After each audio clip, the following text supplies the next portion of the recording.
तो ये आप एक बार समझा दो। तो कहा आप ही तो समझा सकते थे। बोला नहीं, वो अपने की बात नहीं मानता। कभी कभी बैर हो जाता है ना तो पति पत्नी के बीच में, तो वो दोनों बात करना बंद कर देते हैं। तो उनको कौन समझाएगा जब दोनों बात ही नहीं करेंगे। तो एक वकील रखना पड़ता है। शायद इसमें वकील कोई नहीं आए हैं, शायद नहीं आए होंगे, दिख नहीं रहे कोई, तो कोई न कोई वकील रखना पड़ता है। और नहीं तो समय एक सबसे बड़ा वकील है। अच्छा, हाँ, वकील भी हमारे बीच में है। तो समय एक सबसे बड़ा वकील होता है, और जो समय बीतता जाता है तो वो समय ही वकील बन के खड़ा हो जाता है। और वो कहता है कि नहीं, आपस में बात करो, जो उत्तर दक्षिण बने हो वो दिशा बदलो, और फिर आपस में बात करते हैं। तो वैसे ही कृष्ण भगवान ने कहा कि आप स्वयं समझा सकते हैं, लेकिन पांडव परिवार ने कहा कि हम लोग समझा के हार गए, वो मानने वाले नहीं। तो प्रयास किया कि चलो ठीक है, हम समझाते हैं। जैसा कि आपने बताया कि उनको दुर्योधन ने बांधने की कोशिश की। कृष्ण भगवान के इतने स्वरूप देखे कि अगर वो 2-4 हजार टन रस्सी लाए भी रहे होंगे तो वो थोड़ा रस्सी छोड़ दो, इनको बांधना जंजीर से ठीक नहीं, क्योंकि जितना कृष्ण दिख रहे हैं उतनी रस्सियां नहीं मेरे पास, तो बदनामी होगी। उसके बाद फिर उन्होंने अलग अलग रचनाएं रची। पांडव परिवार ने सोचा चलो जुआ खेल लेते हैं। उनके शकुनी मामा थे, उन्होंने समझाया कि आप एक बार जुए में अगर जीत गए और देखो मैं आपकी तरफ से खेलूंगा। शकुनी मामा ने पांडवों से कहा कि देखो जैसे उनका मामा वैसे आपका मामा, और मामा तो मामा, हम आपकी तरफ से खेलेंगे। अगर एक बार जीत गए तो पूरा राजपाट सब वापस आ जाएगा, आप लोग काहे चिंता करते हो। और उन्होंने एक खेलने की रचना रच दी, जिसमें पूरा पांडव परिवार हार गया। अब ये हुआ कि अब मेरे पास कुछ बचा नहीं है। तो मामा जी ने कहा कि अभी तो द्रौपदी बची है, इसको तो दांव पे लगा सकते हो। तो बोले द्रौपदी हम सबकी जरूर सेवक है, प्रॉपर्टी है, लेकिन हम इसको दांव पर नहीं लगा सकते, क्योंकि ये लक्ष्मी है। हम इसको प्यार करते हैं, पूजा करते हैं। यत्र नार्यस्तु पूजन्ते रमन्ते तत्र देवता। तो हमें इतना सम्मान तो करना पड़ेगा। लेकिन जो शकुनी मामा थे उन्होंने कहा अरे एक बार तो उससे भी पूछ लो, द्रौपदी से भी तो पूछ लो वो क्या चाहती है। तो द्रौपदी जी ने कहा कि जहां हमारे पति है, मैं अपनी पतियों की संपत्ति हूँ, और जहां वो रहेंगे वहीं मैं रहूंगी।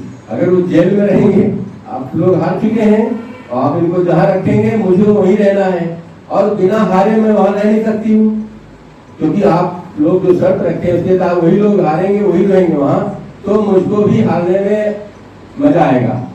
अगर हरा सकते हो तो हरा लो। और उनकी अनुमति से, द्रौपदी की अनुमति से ही वो उनको भी दांव पे रखा गया। कोई पत्नी अपनी पत्नी को दांव पे नहीं रखता है। बहुत ही क्लिष्ट भाग होगा, क्लिष्ट समय होगा जब कोई ऐसा करेगा। और द्रौपदी को भी संजोग से, चूंकि प्लान तो मामा जी का था, शकुनी श्री का, तो उन्होंने अपनी प्लान की रचना जो रची थी वो सफल हुए, और उनको भी हार करके फिर अपना दुर्योधन के जो भाई थे सुशासन जो भी समझो, उन्होंने वो कुशासन समझो उसको, दुशासन को। हमारे यहाँ भी तमाम शासन चलता है, प्रशासन चलता है, उसी कुशासन भी कभी कभी चल जाता है। अब स्वामी प्रसाद मौर्य जी हमारे, अगर वो आ गए कहीं तो बहुत बढ़िया शासन चलाएंगे, उसका नाम ही उसी होगा। तो ऐसी व्यवस्थाएं हैं जिसमें हम लोग जीते हैं। और द्रौपदी जी को वस्त्रहीन करने का उन लोगों ने, पांडवों ने प्लान बना लिया कि अब इनको, क्योंकि हमारे भाई का अपमान किया था कहीं स्वयंवर में, तो अब हम इनको यहीं पे वस्त्रहीन कर देंगे। लेकिन एक तरफ भाई का, बहन का जो लगाव दिखता है, इसमें मैं बताना चाहता हूं कि ये द्वापर की कहानी है, और त्रेता की कहानी में भगवान श्री राम, पत्नी का हरण हो चुका है। यहाँ बहन को कष्ट है तो कृष्ण भगवान देखिए क्या करते हैं, और वहां पत्नी को कष्ट है, वो लंका में रावण उसको चुरा के ले गया है, और न जाने कहां कितने दिनों तक पड़ी है, विलख रही है। और भगवान श्री राम जटायु से मिल रहे हैं, संपाति से मिल रहे हैं, सबरी से मिल रहे हैं, सुग्रीव से मिल रहे हैं, बाली को मार रहे हैं, तमाम प्राविधान कर रहे हैं और कहते हैं कि बहुत चारों तरफ से परेशान हैं, विकल हैं, लेकिन मुख्य काम नहीं कर रहे हैं। त्रेता युग में और द्वापर में यही अंतर है कि पत्नी का भी हरण हो चुका है, जबकि पत्नी वैसे बहुत प्रिय होती है, क्योंकि वो न जाने कितने वर्षों को अपने मैके में उपयोग करके जीवन को बड़ा करके 18, 20, 25, 30 साल और फिर दूसरे पक्ष को जाती है ससुराल को, और उस पेड़ को भी, उस परिवार को भी हरा भरा करती है। तो इसलिए उस परिवार की मुखिया की बहुत बड़ी जिम्मेदारी हो जाती है कि उस नई नवेली जीवन को पूरा तन्मयता से देखे।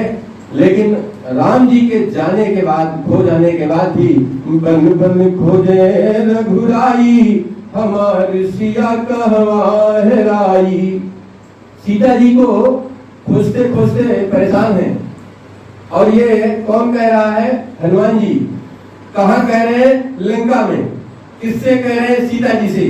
क्योंकि सीता जी ने पूछा कि कबहू के सुरति करत रघुनायक, क्या हमारी भी कभी याद करते हैं? आपको तो भेज दिया, तो चाहते तो खुद आ सकते थे, जैसे आपको भेजना थे खुद चले आते। तो क्या हमको कभी प्यार करते हो कि कोई याद रही नहीं गई है? तो हनुमान जी ने कहा माता सीता से कि जिय जननी जानहु जियौना, तुम ते प्रेम राम कही दूना। माता जी जितना आप प्यार करती हैं उससे 2 गुना भगवान प्यार करते हैं आपको। तो वही पूछा कि कैसे याद कर रहे हैं? तो कहा बन बन खोजे रघुराई, हमारे सिया कहवा हेराई। और भगवान यहाँ जंगल में एक एक राक्षसों को, खर दूषण अगड़म बगड़म जितने भी राक्षस थे, पकड़ पकड़ के सबको पीट रहे हैं, मार रहे हैं, खत्म कर दे रहे हैं। तो माता सीता ने कहा कि वन में खोजने से क्या होगा? मैं तो रावण के यहाँ पड़ी हूँ, शायद जटायु बता भी चुका है कि रावण मुझको लेके भागा था, मुझसे लड़ाई का बहुत प्रयास किया, पंखे काट डाले तब बेचारा जटायु नीचे गिरा, वरना मेरी पूरी मदद कर रहा था। पूरी बात बता चुके हैं, तब यहाँ वहां क्यों खोज रहे हैं? तो हनुमान जी ने सीता जी के कान में धीरे से बताया कि ये माता जी कोड भाषा है राम जी की। वो क्या कर रहे हैं कोड में समझिए कि वो हिंदी में बोल रहे हैं कि बन बन खोजे रघुराई, जबकि काम अंग्रेजी में कर रहे हैं। तो ये अंग्रेजी में कौन सा काम कर रहे हैं? अगर बन बन खोज रहे हैं राम जी, तो अंग्रेजी में कौन सा काम कर रहे हैं? तो हनुमान जी ने सीता जी के कान में बताया कि वन वन खोजे रघुराई। वन वन माने एक एक। किसको एक एक? राक्षस।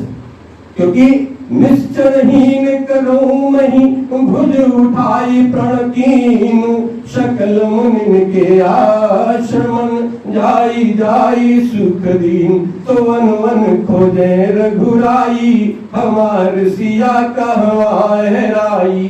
तो एक एक राक्षस को पकड़ते हैं और उसकी बलि चढ़ा देते हैं, और इतना मारते हैं पूछते पूछते कि मेरी सीता कहाँ है, जब तक मर नहीं जाता।